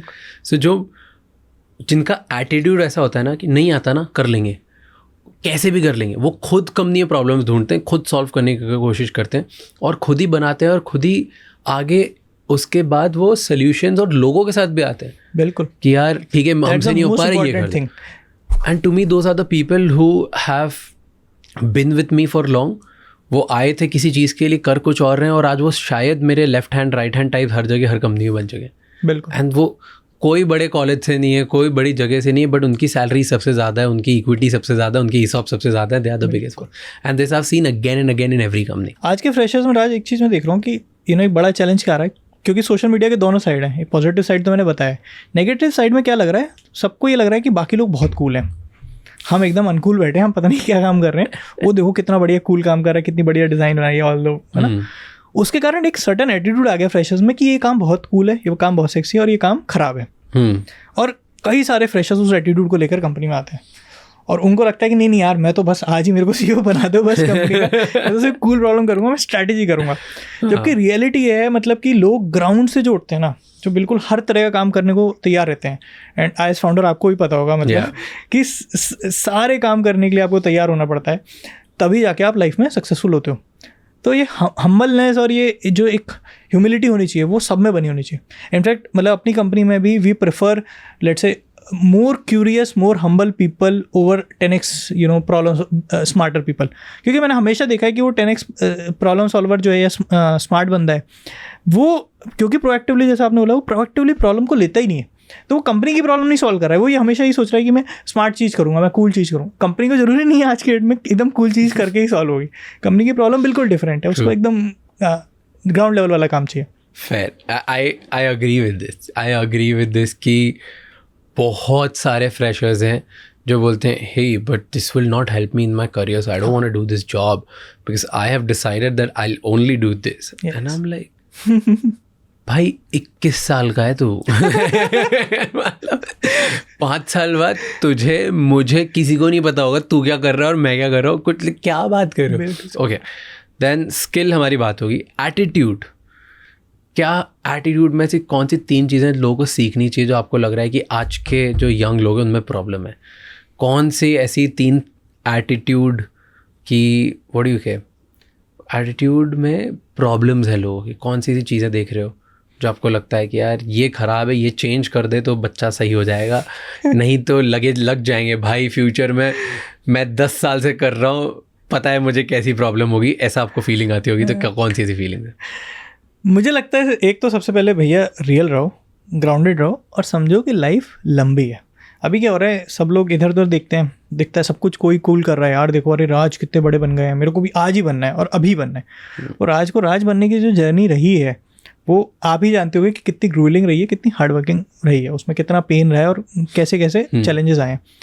तो वो चैलेंज किसी को नहीं दिखता उसके पीछे का। तो आपको ये समझना पड़ेगा कि अगर लाइफ में सक्सेसफुल होना है तो you will have to do consistently hard work, you have to be humble, curious for long period of time, very long period of time. मतलब अगर स्टार्टअप चालू कर रहे हो तो let me state this, let me put in the precise number of years you will need to basically have patience for, वह 10 साल। अगर आप 10 साल वेट करने को तैयार हो एक अच्छे आउटकम के लिए, डिसेंट आउटकम के लिए भी, तो ही अपनी कंपनी चालू करो। If you are expecting magic in 2-3 years, if you are very lucky, great for you. दुनिया बदलती रहती है, हो सकता है वो आप जो सोच रहे हो जो आपको दिख भी रहा हो उससे 2 साल बाद होगा, बट हो सकता है 5 साल बाद। तो आपको बहुत पेशेंस रखने की ज़रूरत है। आज के बच्चों को लगता है सक्सेस चाहिए, आज चाहिए, अभी चाहिए और उसके लिए जो परसिवरेंस चाहिए, जो कंसिस्टेंसी चाहिए और जो हम्बलनेस और क्यूरियोसिटी चाहिए वो लैकिंग है। वो होना बहुत ज़रूरी है। डरो मत, फोमो मत आओ, मतलब बहुत ज़्यादा। बहुत लोग फोमो में कि भाई देखो क्या क्या हो रहा है, सब इधर कोई गोवा जा रहा है, कोई हो जाएगा भाई, सब हो जाएगा। आई विल बी ऑनेस्ट, मैं आज से 2 साल पहले कभी इंडिया से बाहर नहीं गया था और पिछले 2 साल में मैंने काफ़ी कुछ घूमा है। तो life is very long, lot of good things will happen, you will have to have patience.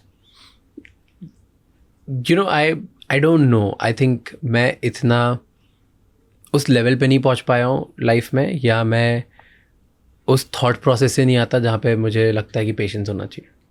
I am person, I feel urgency होनी चाहिए, हर चीज़ अब भी करनी और अब भी चाहिए। अगर मेरे दिमाग में फॉर एग्जांपल मुझे इंडिया नंबर 1 बनना है तो मुझे आज बनना है, मुझे अगर वर्ल्ड नंबर 1 बनना है तो मुझे आज बनना है। तो मैं उस थॉट प्रोसेस से अग्री करता हूँ जहाँ लोग बोलते हैं ना कि I want to be a millionaire today, yes. I want to be a billionaire today, yes. I want to build a great big startup, employ thousands of people today, yes, I want to do it. मेरे को लगता है उसमें कोई problem नहीं है।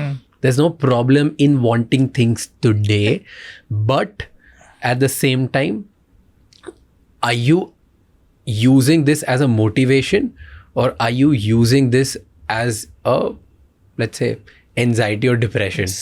कि भाई मेरे पास कुछ है ही नहीं and you're getting very sad and getting depressed about it कि अब मेरे को कुछ भी नहीं हो रहा, that is wrong. And you must enjoy the process. Exactly. तो अगर मेरे पास आज नहीं है और मुझे आज ही चाहिए, बट मैं रोज़ ऐसे ही सोचता हूँ एंड मैं रोज़ इसीलिए करता ही जा। मैं पिछले 10 साल से मुझे ये लग रहा है कि it's still day 1.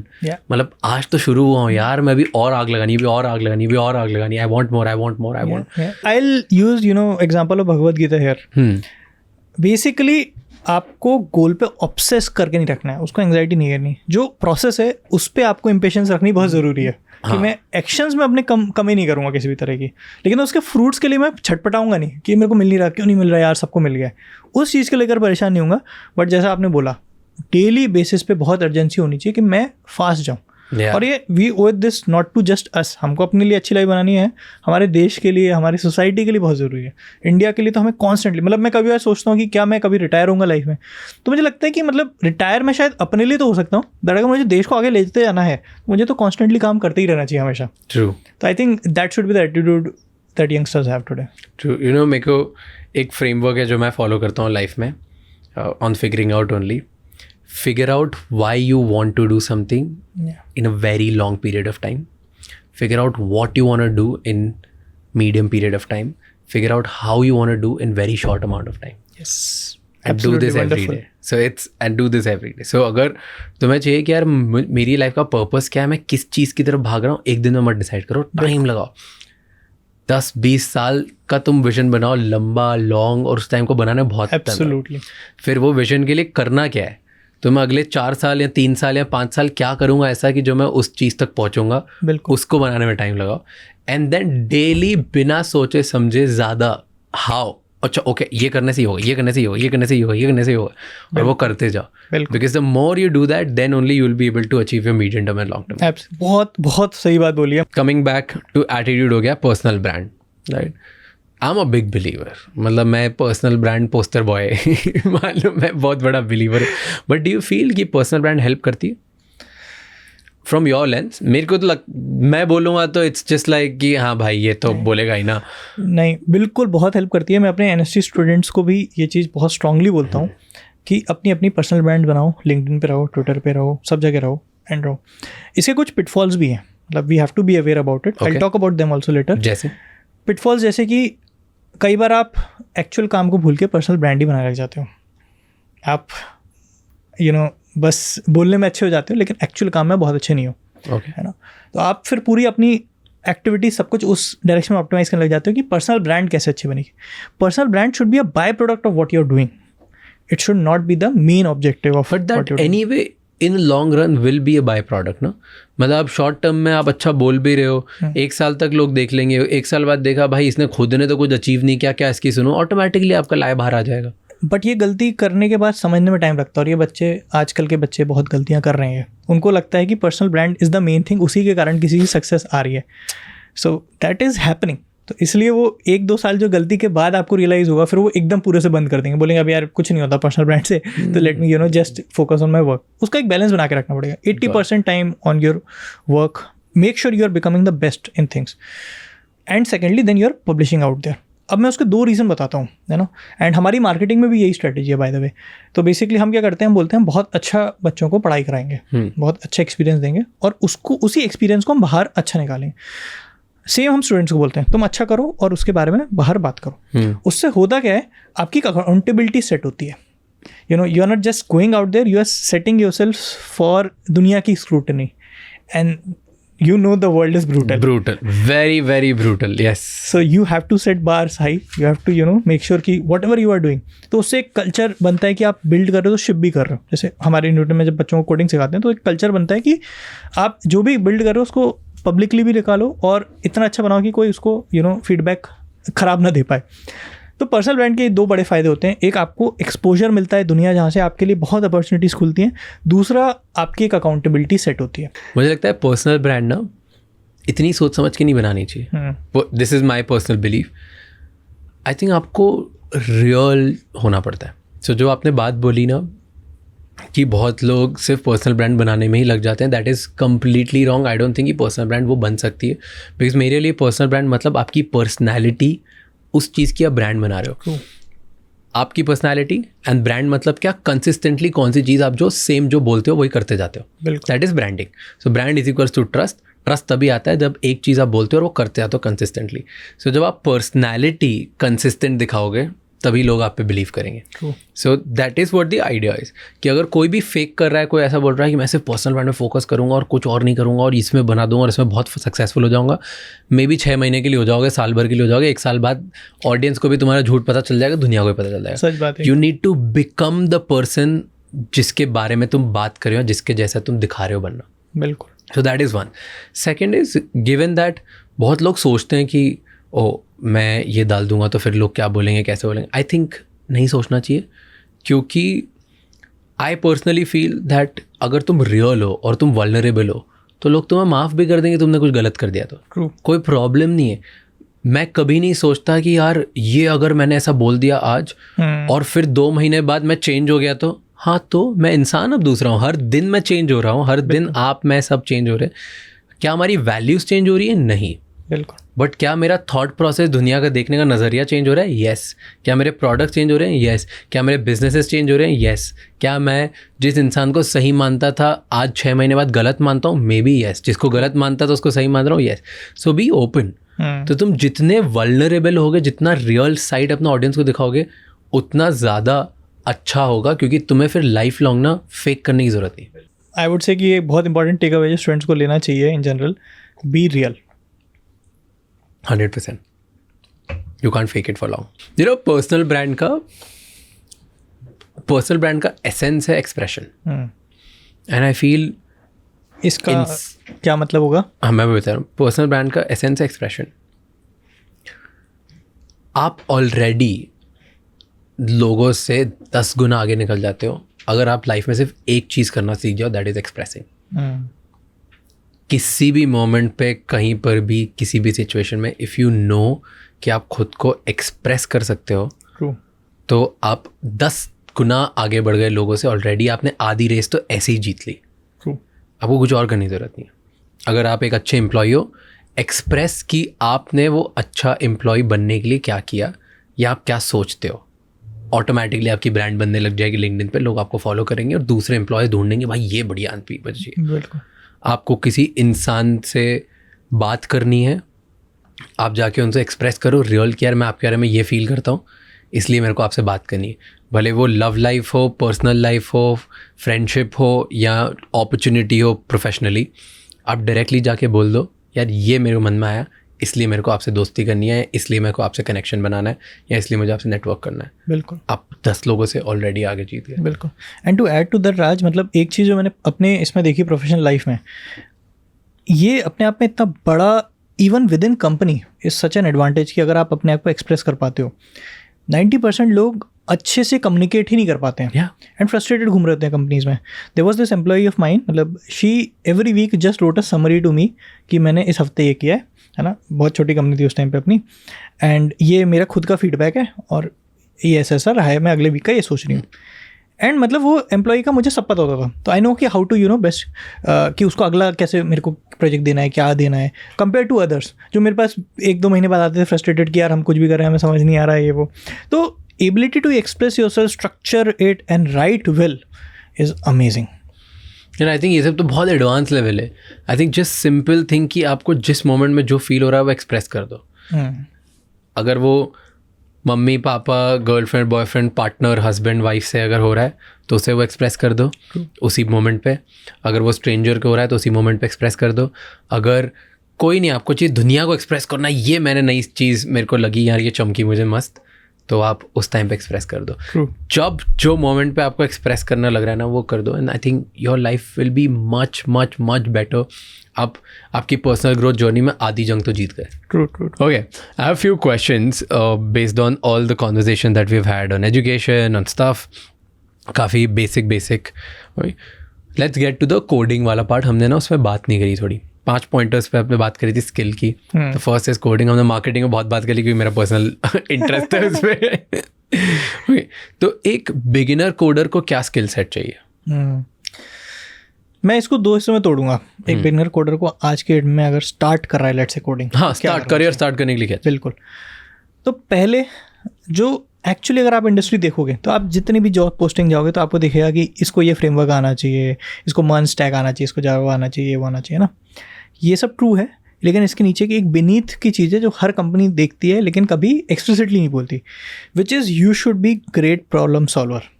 You should have great logical thinking skills. You should have great, overall structuring करने की आपकी बहुत अच्छी हैबिट होनी चाहिए, आपको आना चाहिए वो। तो उसके लिए सबसे इम्पोर्टेंट ज़रूरी ये है कि आप अपने लॉजिकल जो वायरिंग है, प्रॉब्लम सॉल्विंग स्किल्स हैं, वो आप शार्पन करें। वो कैसे होता है? कोडिंग की दुनिया में वो 2 तरीके से हो सकता है। 1, एक आप मैथ्स के और दुनिया भर के लॉजिक के क्वेश्चन सॉल्व करें, आप रियल वर्ल्ड प्रॉब्लम्स लें और उसको समझें, उनकी केस स्टडी समझें कि कैसे ब्रेक डाउन किया, उसको कैसे स्ट्रक्चर किया।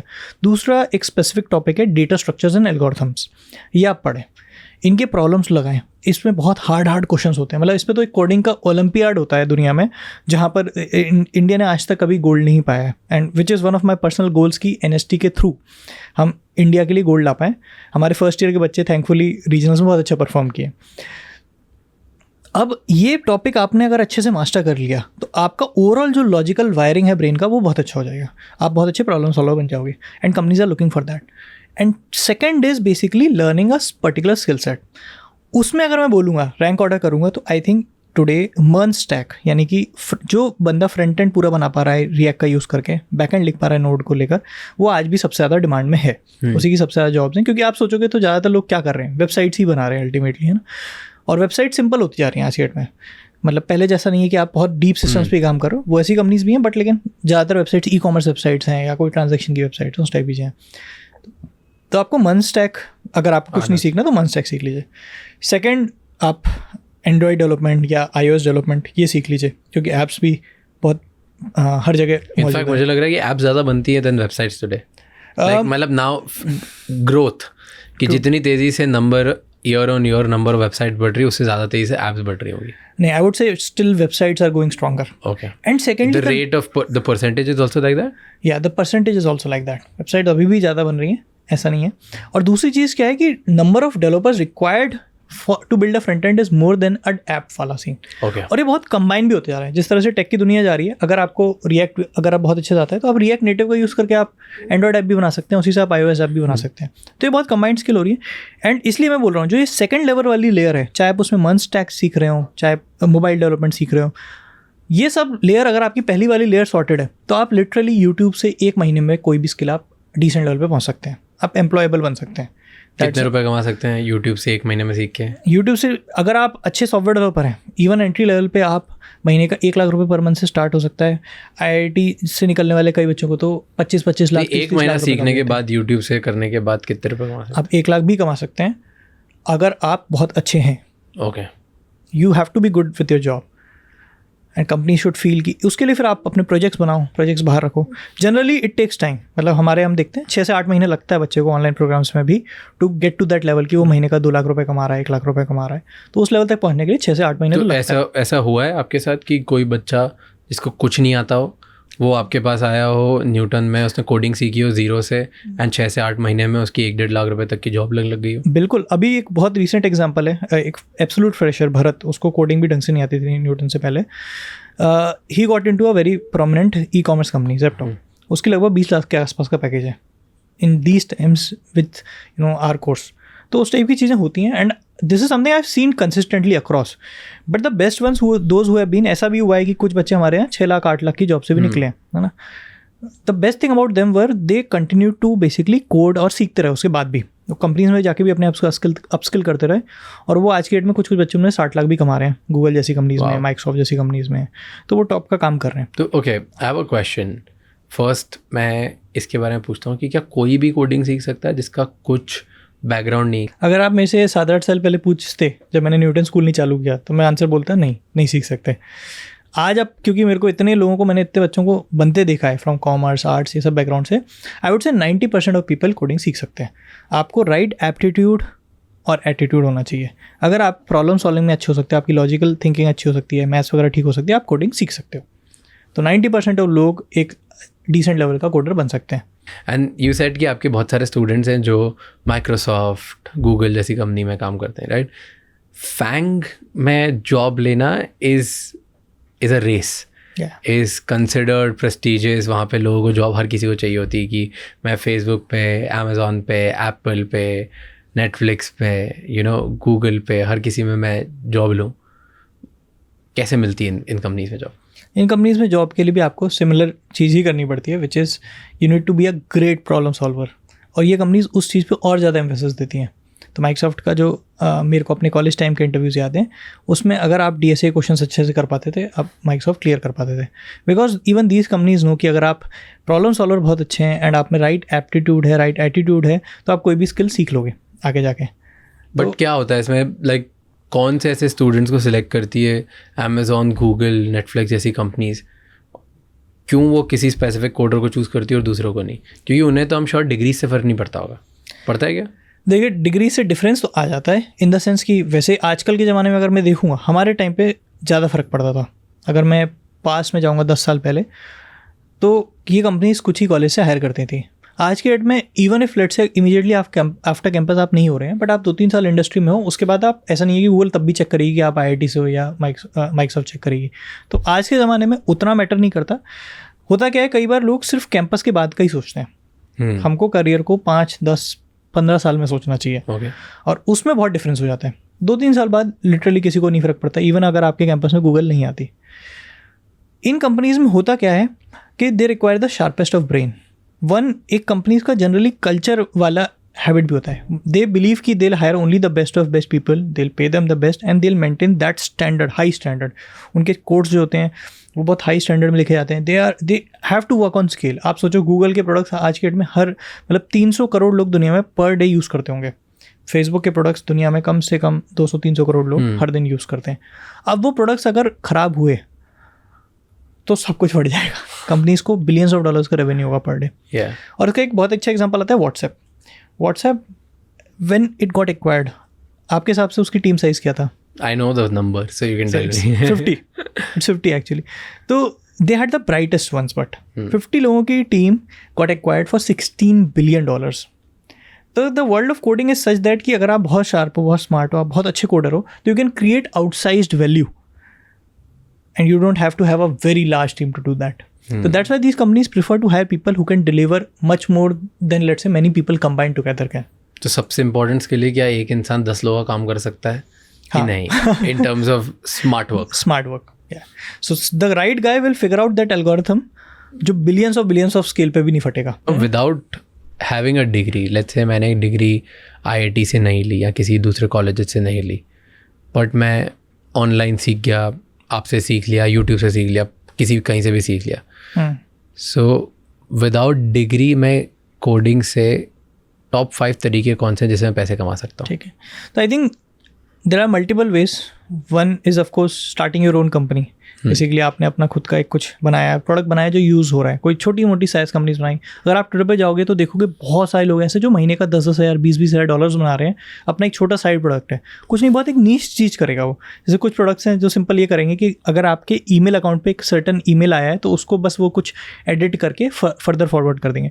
तो बहुत बेसिक लेवल के टूल्स होंगे, बट दुनिया में लोग उस चीज़ों के लिए भी पे करने को तैयार हैं.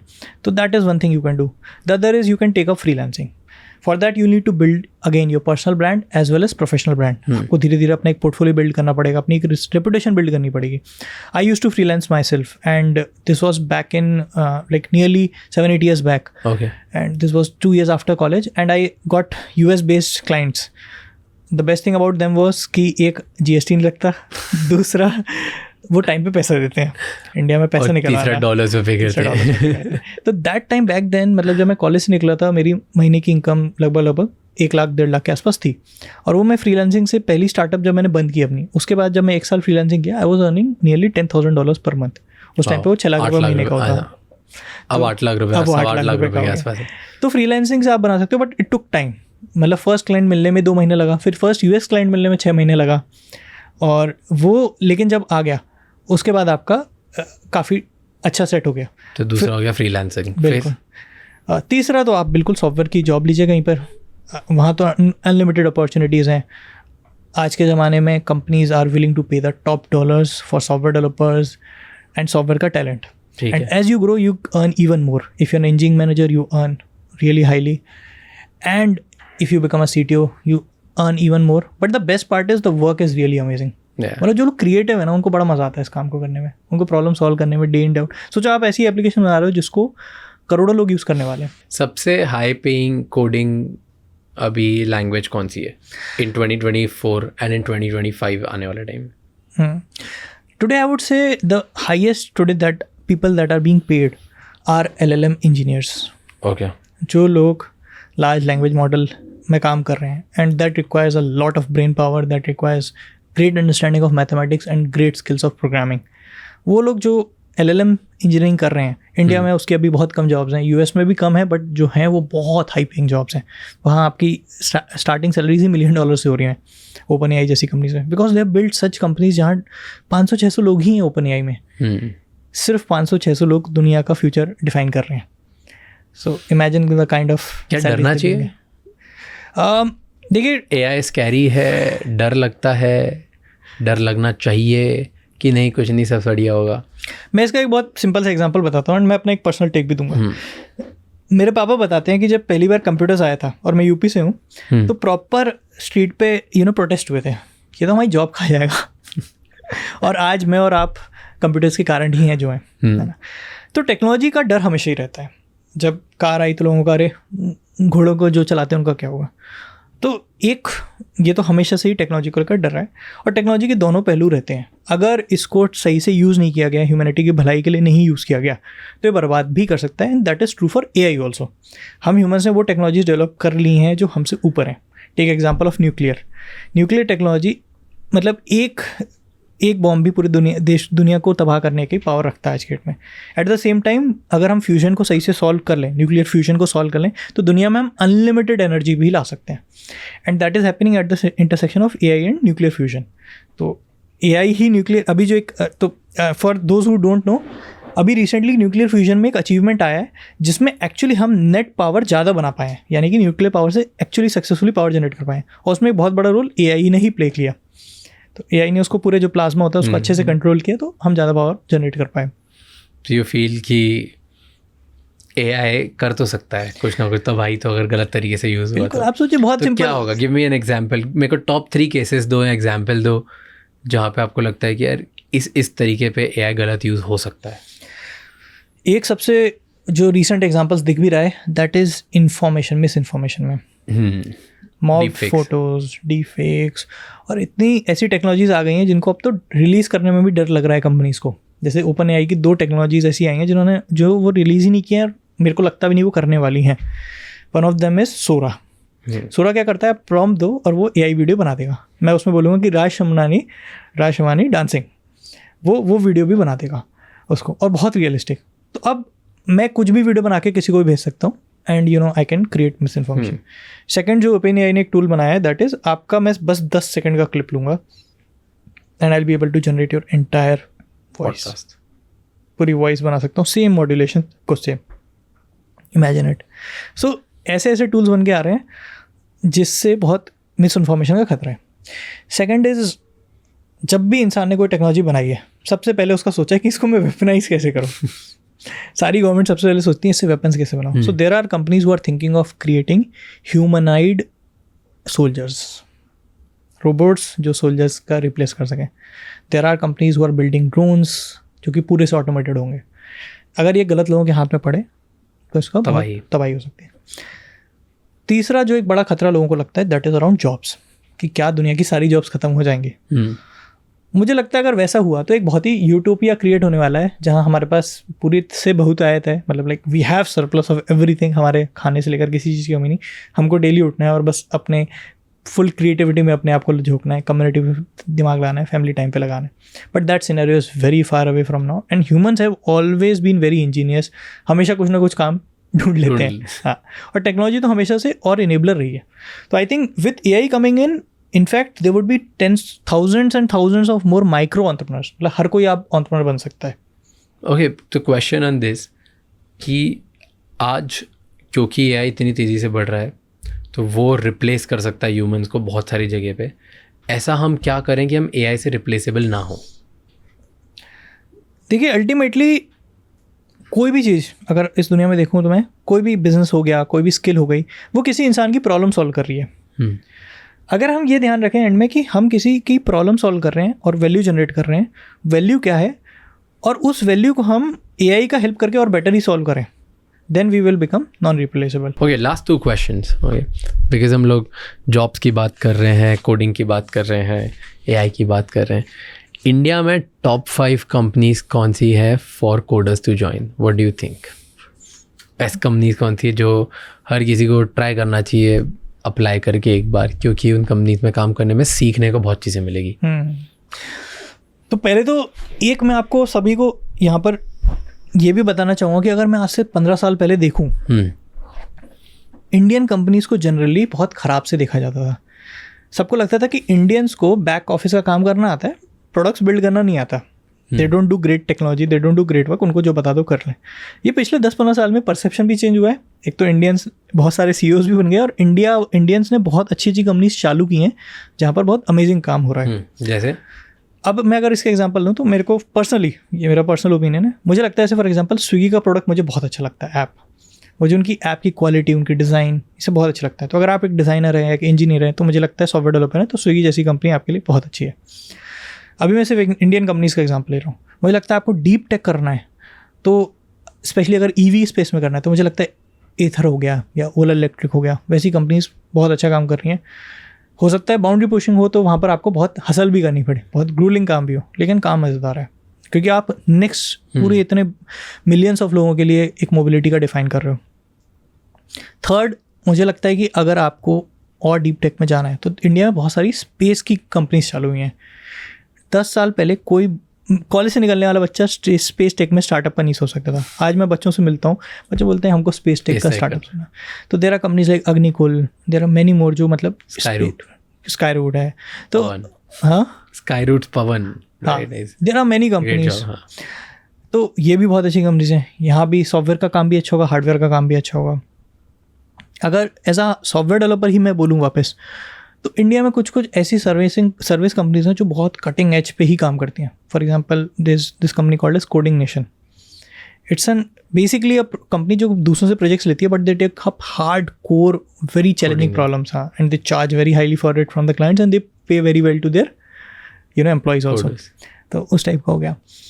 एंड देन इंडिया में तो in fact if you ask me then there is now a lot of cutting edge work happening. For example अगर मैं AI की बात करूँ तो there is this company called Sarvam AI। It's the only probably there are some more companies also, but ये company है जो LLM की स्पेस में, यानी कि जो OpenAI काम कर रहा है उसी स्पेस में बहुत अच्छा काम कर रही है। तो मुझे लगता है एक वो एग्जांपल अपने सामने। बट इंडिया तो यार राज, आप मेरे से पूछोगे तो honestly is a land of opportunities right now. हाँ, मतलब अगला 10-15 साल तो बेस्ट टाइम है इंडिया में रहने का। और अपने आप को अगर आपको ग्रो करते देखना है, बहुत अमेजिंग काम करना है, बहुत वैल्यू क्रिएट करनी है अपने लिए सोसाइटी लिए, तो इंडिया से बेटर जगह तो कुछ हो ही नहीं सकती। ट्रू। आपने एक चीज़ बोली कि इंडिया को एज अ प्रोडक्ट मेकर तो देखा नहीं जाता था। सो ये क्वेश्चन बहुत जेनेरिक है, बहुत लोग पूछ चुके हैं एंड आई एम श्योर आप आंसर भी बहुत बार कर चुके होगे, बट स्टिल अ क्वेश्चन कि इंडिया में गूगल, फेसबुक जैसी कंपनीज क्यों नहीं बनती? इंडिया की इकोनॉमी अगर आप देखोगे तो आज से 10 साल पहले जो हमारी GDP पर कैपिटा थी वो ऑलमोस्ट आधी थी आज से। होता क्या है, जिस इकोनॉमी में GDP पर कैपिटा, यानी कि अगर मैं GDP पर कैपिटा को बहुत सिंपल टर्म से समझाऊँ तो एक हाउस होल्ड की या एक इंडिविजुअल की अर्निंग कितनी है पूरे साल की वो देखी जाती है। US में वो होगी लगभग मेरा अंदाज़ राइट, लगभग $50,000 पर ईयर की, उससे ज़्यादा ही है, $60,000 के आसपास की होगी। विच मीन्स कि आपकी लगभग वहाँ पर ऑन एवरेज 40 से 50 लाख रुपए साल का हर आदमी वहाँ का बना रहा है ऑन एवरेज। इंडिया में वो इस समय होगी लगभग $4,000 के आसपास की, 3 से $4,000 के बीच में। तो बहुत बड़ा गैप है और ये गैप और बड़ा था पहले। तो इकोनॉमी में जब कम पैसे होते हैं, मतलब हर इंडिविजुअल कम पैसे कमा रहा है, तो वो पहले अपनी प्राइमरी नीड्स पे ही फोकस करता है। उन इकोनॉमीज की कंपनी के प्रॉफिट भी कम होता है। फॉर एग्जांपल आप ले लो सिंपल सी बात, आज से आप 10 साल पहले देखोगे तो होटल्स खाली रहते थे। आप किसी भी 5 स्टार होटल में जाओगे एकदम टॉप नॉच सर्विस मिलेगी, खाली पड़ा है तो मतलब 40-50% 4,000-5,000 में रूम मिल जाएगा। आज 40,000 में रूम भी मिल रहा है आपको, है ना। और इन कंपनीज के प्रॉफिट्स बहुत बढ़ रहे हैं। ये सिचुएशन पहले नहीं थी। अब वो प्रॉफिट्स कहाँ इन्वेस्ट करेंगे? They will invest further in development, they will invest further in research. For example Indigo एक एग्जांपल लो आप। Indigo one of the few airlines in India में जो एक्चुअली सक्सेसफुल हो पाई है। अब वो जैसी सक्सेसफुल हुए, उन्होंने 3,000 करोड़ का प्रॉफिट निकाला था पिछले, उन्होंने अपने एक वेंचर कैपिटल फंड डाला जिसमें वो एरोस्पेस में इनोवेशन डालेंगे। उससे पहले इंडिया में एरोस्पेस इनोवेशन होती ही नहीं थी, मतलब इतनी स्ट्रॉन्ग स्केल पे तो नहीं होती थी। अब एक कंपनी खुद जो एयरलाइन है, तो ये US में पिछले 100 साल से चले आ रहे हैं और वहाँ पर लोग बाग डिजिटल सर्विसेज के लिए पहले पे करते थे। इंडिया में अब जाके धीरे धीरे ट्रेंड बन रहा है कि हाँ, मैं पायरेट नहीं करूँगा, डिजिटल सर्विस करूँगा, मैं कंफर्ट के लिए एक्स्ट्रा पैसा दे दूँगा। तो जिस इकोनॉमी में ये एक्स्ट्रा पेइंग पावर होती है, वहाँ पर जो कंपनीज बनती हैं वो बहुत प्रॉफिटेबल होती हैं। इंडिया में अगर एक गूगल स्टार्ट भी हो जाए, और उसका बहुत सिंपल एग्जांपल देता हूँ, शेयरचैट जैसी कंपनी अगर आप देखोगे, they also have 100 million plus MAU, उनका भी बहुत बड़ा लार्ज यूज़र बेस है। वो लोग जो हैं साल का 100-150 मिलियन का रेवेन्यू बनाते होंगे। अगर वही कंपनी एज इट इज आप US में डाल देते हैं, वो कम से कम $10 बिलियन यानी 100 गुना रेवेन्यू बनाती। तो वो GDP पर कैपिटा आपके अंदर ये डिफरेंस कर देता है। तो जो रिसर्च चाहिए, जो उसके लिए फंड्स चाहिए, वो इंडिया में अभी तक नहीं थे। अगले 10 साल में there is a very strong potential for India to create such companies, और वो बनेंगी। अब अगले 10 साल में you feel we will have those companies? Absolutely. अभी भी तुम्हारी GDP पर कैपिटा नहीं है, बट बहुत तेज़ी से बढ़ेगा। एंड इंडिया में सबसे अच्छी चीज़ क्या है कि हमारी पॉपुलेशन बढ़ी है। तो जब हमारा जो टॉप वाला वर्ग है, there would be more than 100 million people, यानी 10 करोड़ से ज़्यादा लोग ऐसे होंगे जो 10 लाख के ऊपर कमा रहे हैं हर साल का। तो अगर आप सोचोगे वो US की 1/4 पॉपुलेशन ही होगी, 1/3। हाँ 1/3, बट वो एक बहुत बड़ा नंबर है। तो ऐसे में भी बहुत सारी कंपनीज सपोर्ट हो जाती हैं। हाँ, ऐसे मतलब एटलीस्ट एक चेंज स्टार्ट हो जाएगा, एक लूप स्टार्ट हो जाएगा from one एंड एक point. कॉन्फिडेंस, मतलब मैं न्यूयॉर्क में था थोड़ा टाइम पहले, वहाँ पर जो इन्वेस्टर्स थे उनको अमेरिका को लेकर सेंटिमेंट खराब था, यूरोप को लेकर सेंटिमेंट ख़त्म है, चाइना को लेकर बहुत ख़राब है, मतलब डर। इंडिया को लेकर एकदम positive, super positive, they are like everyone is like India is the India India India. तो वो सेंटिमेंट इंडियंस में भी आप भी अपने आसपास महसूस करते हो, यहाँ पर सबको है कि भाई हमें हमारा देश आगे की तरफ जा रहा है। जब मैं न्यूयॉर्क में लोगों से मिला तो मेरे को वहाँ पर लोगों से बात कर रियलाइज हुआ कि दे आर फीलिंग कि वी आर गोइंग डाउनवर्ड, हमारे यहाँ गंदगी बढ़ रही है, हमारे यहाँ लॉलेसनेस बढ़ रही है। इंडिया में उल्टा है, इंडिया में लोगों को स्वच्छ भारत की तरफ बढ़ रहे हैं, इंडिया में और मतलब लॉ सिस्टम भी बेटर होते आ रहे हैं। तो Indians feel very confident because they feel we are on the rise, everyone else is feeling कि यार हम तो हमारा तो डिक्लाइन। सो वर्ल्ड का पैसा you feel will flow here, and जब पैसा इधर फ्लो होगा तो ऑटोमेटिकली उन पैसे को यूज़ करके लोग ज़्यादा अच्छी कंपनीज बना पाएंगे, ज़्यादा पैसा खर्चा करके रिसर्च करके बड़ा प्रोडक्ट बिल्कुल बना। बिल्कुल। और इंडियन इकोनॉमी भी इतनी हो जाएगी कि इंडिया में अच्छी कंपनीज को सस्टेन कर पाएगी। Got it. Okay. Last question, right? What is a definition of a good job? Very interesting question first of all I would से। क्या होती है अच्छी जॉब? क्योंकि हम eight the end of the day इतनी पढ़ाई करते हैं लोग, पढ़ाई करने के बाद कुछ ना कुछ स्किल सीखते हैं, स्किल सीखने के बाद एटीट्यूड पे वर्क करते हैं, एटीट्यूड के बाद पर्सनल ब्रांड भी बनाएंगे, उसके बाद अल्टीमेटली चाहिए तो एक अच्छी जॉब ना। एंड अच्छी job meaning as an entrepreneur also I feel you are doing a job only. आप आपकी कंपनी के लिए जॉब करते हो, आप एक एम्प्लॉई हो, अब आप उसका नाम डायरेक्टर दे दो, फाउंडर दे दो, whatever, at the end of the day doing job only. So हर इंसान को एक जॉब ही करनी है, बिल्कुल राइट? हर किसी का एक जॉब है। तो what is a definition of a good job? Whether it's your own company, whether it's someone else's company, whatever that is. I think it's a very personal question and everyone will have to find answers on their own. I think two things will remain constant यहाँ भी। एक, do you enjoy the day-to-day affairs there? It's not about कि 12 घंटे काम करना पड़ रहा है, 6 घंटे काम करना पड़ रहा है, it's not about that. It's about जो भी काम है, जितना भी काम है, do you enjoy doing it? Do you enjoy working with the people that you are doing it? मज़ा आ रहा है? मज़ा आ रहा है कि नहीं? मतलब as an entrepreneur I always say this कि अगर आपको वो जो मतलब खून पसीना बहाने में और दुख दर्द होता है ना, उसमें मज़ा आ रहा है तो आप ट्रू सेंस में एंटरप्रेन्योर बन जाओगे। And secondly, are you getting, this is an essential byproduct that every job should have, is are you getting a good output or will you get a good output eventually? तो जरूरी नहीं आपकी salary आज बहुत ज़्यादा हो, but क्या आप वो रास्ता देखते हो? जरूरी नहीं आपकी कंपनी आज बहुत सक्सेसफुल हो, बट क्या आप उसके थ्रू अपनी एक फुलफिलिंग अच्छी लाइफ जी सकते हो? तो ये दो चीज़ें जब तक हैं तब तक मुझे लगता है एक बहुत बढ़िया जॉब है। Got it.